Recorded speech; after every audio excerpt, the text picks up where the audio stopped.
ഇപ്പോൾ മനസ്സിലാക്കാൻ സാധിക്കും. ദേവസ്വം ബോർഡ് പ്രസിഡന്റ് നമുക്കൊപ്പം ചേരുകയാണ്. സാറേ, ആളുകളുടെ എണ്ണം വല്ലാതെ കൂടി. ഈ പല വിവാദ കാലത്തും ഭക്തരെ സംബന്ധിച്ച് അയ്യപ്പൻ എന്നുള്ളത് വലിയൊരു വികാരമായി. ഇപ്പം നടവരവ് ഉൾപ്പെടെ എല്ലാ കാര്യത്തിലും വലിയ കൂടുന്നൊരു സാഹചര്യമാണ്. അത് എങ്ങനെയാണ് പ്രസിഡന്റ് എന്നുള്ള നിലയിൽ ഇത്തവണ കാണുന്നത്? സാധാരണ ഭക്തനെ സംബന്ധിച്ചിടത്തോളം വിവാദവും ഭക്തിയും തമ്മിൽ യാതൊരു ബന്ധവുമില്ല. വിവാദം വിവാദത്തിൻ്റെ വഴിയെ പോകും. തെറ്റ് ചെയ്തവർക്കെതിരെ നടപടി ഉണ്ടാവും. അതെല്ലാം ലോകത്തെ എക്കാലത്ത് സംഭവിക്കുന്നതാണ്.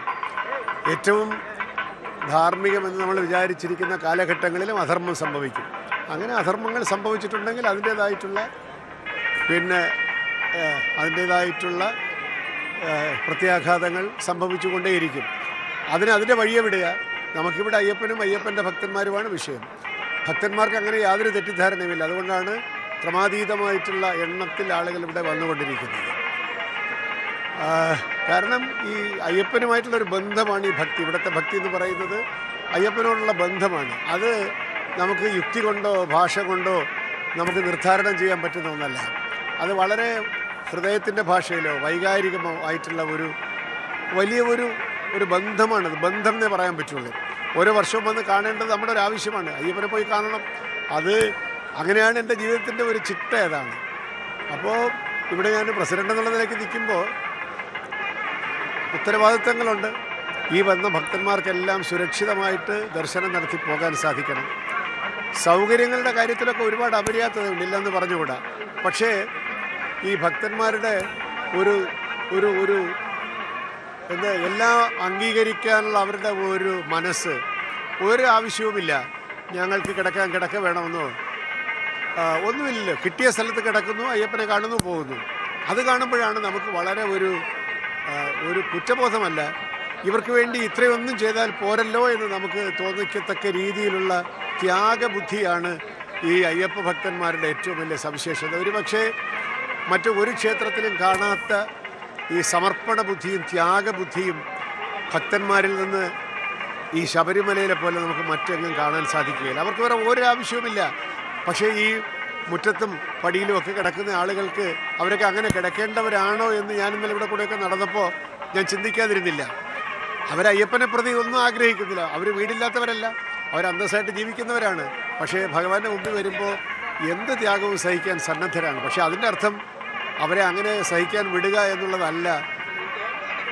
കൂടുതൽ ഈ വിരിവയ്ക്കാനുള്ള സ്ഥലം, അന്തസ്സായിട്ട് കിടക്കാനുള്ള സ്ഥലമൊക്കെ ഈ പരിമിതികൾക്കുള്ളിൽ കൂടുതൽ സൃഷ്ടിക്കാൻ സാധിക്കുമോ എന്ന് ഞാൻ വാസ്തവത്തിൽ വ്യക്തിപരമായി അന്വേഷിച്ചു കൊണ്ടിരിക്കുകയാണ്. ഈ തീർത്ഥാടനം കഴിഞ്ഞ് ആളുകൾ ഇറങ്ങിക്കഴിഞ്ഞതിന് ശേഷം ഇവിടെ 1-2 ദിവസം ക്യാമ്പ് ചെയ്ത് മാസ്റ്റർ പ്ലാനൊന്നും വിരുദ്ധമല്ലാത്ത രീതിയിൽ പരമാവധി ആളുകൾക്ക് ഒരു ഡീസൻ്റ് ആയിട്ടുള്ള സ്ഥലത്ത് കിടക്കാനുള്ള പരമാവധി സ്ഥലങ്ങൾ ഇവിടെ കണ്ടെത്തി അവർക്കതിനുള്ള പ്രത്യേക വൃത്തിയുള്ള സ്ഥലം കൊടുക്കുക. മുകളിലൊരു റൂഫ് കൊടുക്കാൻ പറ്റുമെങ്കിൽ അങ്ങനെ കൊടുക്കുക. അങ്ങനെ ഒരു 10-50,000 പേരെയെങ്കിലും നമുക്ക് അന്തസ്സായിട്ട് താമസിപ്പിക്കാൻ സാധിക്കണം എന്നുള്ളതാണ് ഇന്നലെ ഇവിടെ കൂടെയൊക്കെ നടന്നപ്പോൾ എനിക്ക് എൻ്റെ മനസ്സിൽ അയ്യപ്പൻ തോന്നിച്ച വികാരം. അത് നടപ്പിലാക്കാനുള്ള ഒരു അവസരമായിട്ടാണ് ഞാനിതിനെയൊക്കെ കാണുന്നത്. അല്ലാതെ ഒരു സ്ഥാനം എന്നുള്ള നിലയ്ക്ക് അല്ല. പ്രയോറിറ്റി അവർക്ക് മാത്രം, വേറെ ഒന്നും പ്രധാനമല്ല. ഇവിടെ അയ്യപ്പനെ തേടി വരുന്ന അയ്യപ്പ ഭക്തന്മാർക്ക് മാത്രമാണ് പ്രയോറിറ്റി.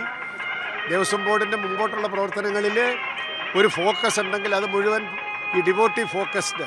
എന്ത് കാര്യം ചെയ്യുമ്പോഴും അത് ഇവർക്ക് പ്രയോജനപ്പെടുമോ, വരുന്ന ആളുകൾക്ക് അവരുടെ ബുദ്ധിമുട്ട് കുറച്ചെങ്കിലും ലഘൂകരിക്കാൻ നമുക്ക് സാധിക്കുമോ എന്നുള്ളൊരു അന്വേഷണത്തിലൂടെയാണ് നമ്മൾ കടന്നു പോകുന്നത്. അടുത്ത വർഷത്തെ തീർത്ഥാടനത്തിൽ കുറേയേറെ മാറ്റങ്ങൾ വരുത്താൻ സാധിക്കണമേ എന്നുള്ള പ്രാർത്ഥനയിലാണ് ഞാൻ നിൽക്കുന്നത്. ഒരു കാര്യം കൂടെ, ഒരുപാട് പാട്ടുകൾ എഴുതിയിട്ടുള്ള ഒരു വ്യക്തി എന്നുള്ള നിലയിൽ അയ്യപ്പനെ സംബന്ധിച്ച് ഏറ്റവും പ്രിയപ്പെട്ടതോ അങ്ങനെ എന്തെങ്കിലും ഉണ്ടോ സാർ? എങ്ങനെയാണ് പാട്ടുകളുടെ ഒരു മൂഡിലല്ല ഞാനിപ്പോൾ നിൽക്കുന്നത്. ഞാൻ തികച്ചും പ്രായോഗികമായിട്ടുള്ള ഒരു പ്രതലത്തിലാണ് നിൽക്കുന്നത്.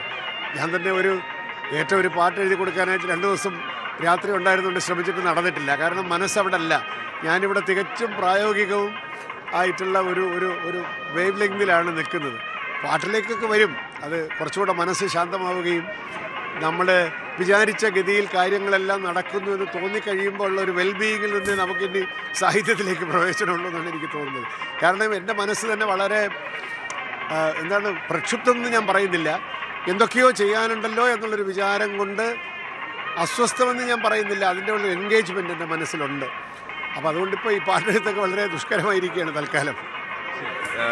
ദേവസ്വം ബോർഡ് പ്രസിഡന്റ് കെ ജയകുമാറാണ്. അദ്ദേഹം ചൂണ്ടിക്കാണിച്ചത് വളരെ പ്രധാനപ്പെട്ട കാര്യമാണ് അനുമോദ്. അതായത് അനുമോദ് നേരത്തെ സംസാരിച്ചു വെച്ച വിഷയമാണ്. ഇവിടെ ഉണ്ടാകുന്ന സൗകര്യങ്ങൾ എവിടെയെങ്കിലും എങ്ങനെയെങ്കിലും ഒരു 10-50,000 പേർക്ക്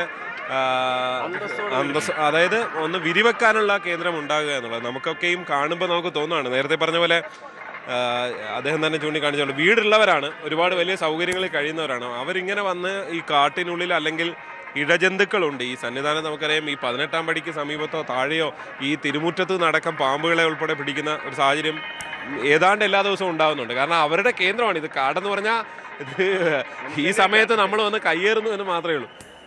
അവരുടെ കേന്ദ്രമാണ്. അതിനിടയിലാണ് ഈ മനുഷ്യരൊക്കെ താമസിക്കുന്നത്. അപ്പം മാസ്റ്റർ പ്ലാനിനുള്ളിൽ നിന്നുകൊണ്ട് അത് സാധിക്കുമോ എന്നുള്ളതാണ് ഈ സീസൺ കഴിഞ്ഞ് ഇവിടെ ക്യാമ്പ് ചെയ്യുക എന്നുള്ളതാണ് വളരെ പ്രധാനപ്പെട്ട കാര്യമാണ്. കാരണം ഇവിടെ എത്തുന്ന ഓരോരുത്തരും കിടക്കുന്നത് എവിടെയാണ് നമുക്കറിയാം. കാരണം അല്ലാത്ത ദിവസം നമ്മൾ നടന്നു പോകുമ്പോൾ ആ സ്ഥലത്തുള്ള ആ സാഹചര്യം നമ്മൾ കാണുന്നതാണ്.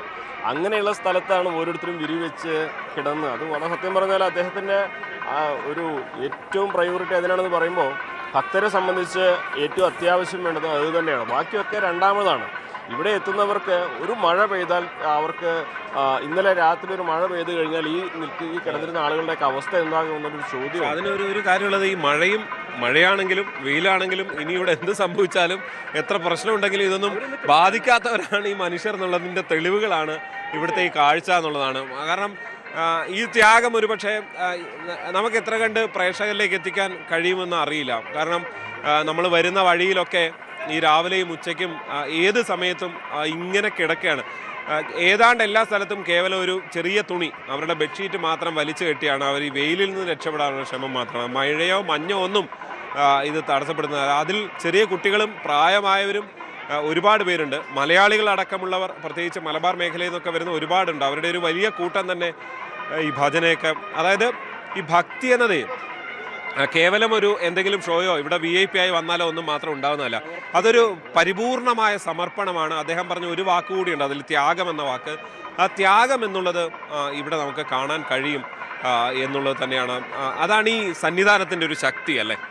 തീർച്ചയായും ശ്രീജിത്തും അനുമോദും പറഞ്ഞതുപോലെ അതാണല്ലോ ശബരിമലയിലേക്ക് ഈ ഭക്ത ലക്ഷങ്ങളെ ഇങ്ങനെ ആകർഷിച്ചുകൊണ്ടേയിരിക്കുന്നത്. അവിടെ അയ്യപ്പൻ എന്നൊരു ശക്തിയെ മാത്രമേ ആളുകൾ കാണുന്നുള്ളൂ. മറ്റ് അസൗകര്യങ്ങളൊന്നും അവരെ സംബന്ധിച്ചൊരു പ്രശ്നമേ അല്ല.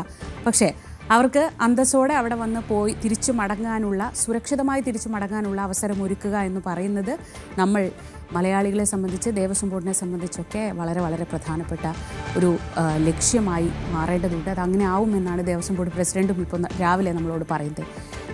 അവിടെ എത്തുന്ന എല്ലാ ഭക്തർക്കും ഒരു സുരക്ഷിതമായ മകരവിളക്ക് ദർശനം അല്ലെങ്കിൽ മകരജ്യോതി ദർശനം ഉണ്ടാവട്ടെ എന്ന് നമുക്ക് ആഗ്രഹിക്കാം. സുരക്ഷിതമായ ഭക്തിസാന്ദ്രമായ ഒരു ദർശനം ഉണ്ടാവട്ടെ. എല്ലാവരും കാത്തിരിക്കുന്നത് വൈകുന്നേരത്തേക്കാണ്.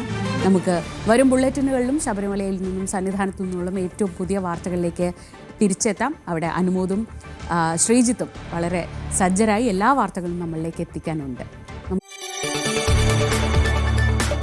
കൂടുതൽ വാർത്തകൾക്ക് news 18 Keralam YouTube channel subscribe ചെയ്യുക.